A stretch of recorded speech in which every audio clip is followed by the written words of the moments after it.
Okay, the first learning was that when I joined the company, everybody told me the product is the star. But it isn't only, because the star is mainly the people, the employees, the associates, and of course, the customers.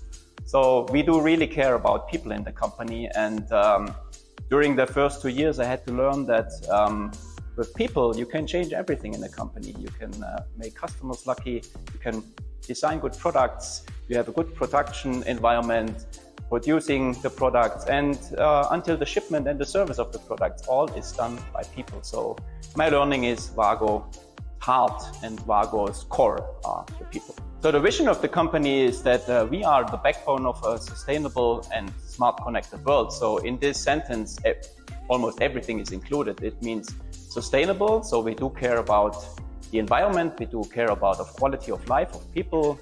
And smart, of course, means we want to make good connections to people, but also in the field of electricity, of automation, of interface, electronics, and finally, also in solutions. And so the vision for the company is to develop this further and become a global leader in our industry. And this is all about what we want to do.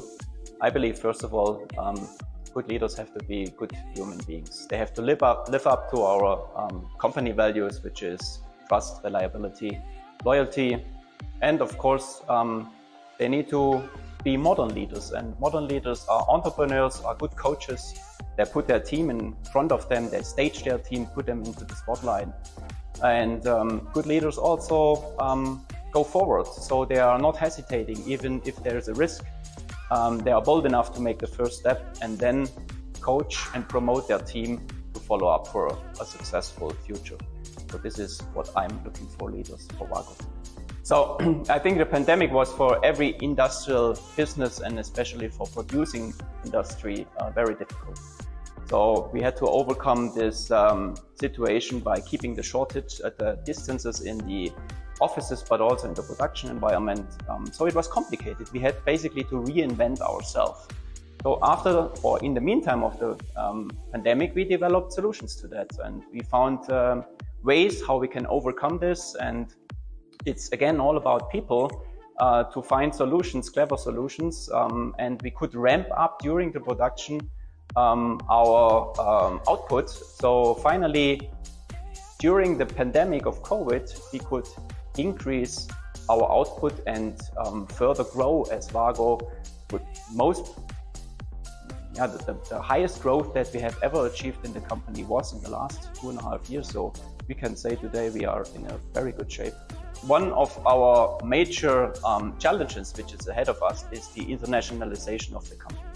Today, WAGO is very much German and European focused and concentrated. So 75% of our revenue we are doing in Europe. So there's enough space to grow internationally, especially also in Mexico. For the last 2 years, Mexico was the most growing country of all WAGO subsidiaries. So we achieved more than 80% growth in 2 years. You see the potential which is in this country, and for sure we will invest in further development and further growth in Mexico. I think nearshoring is a good idea, especially for Mexico, because we all know you have 120 million people living in this country. So you have a lot of capacity. When companies come here and establish a new business, basically they found a lot of workforce. The second thing is, compared to other countries, you have relatively low labor cost. And the third thing is you have ambitious and inspired people, and people who are eager to work and make money. So this is the best base and foundation for a company like WAGO and many other companies to make business.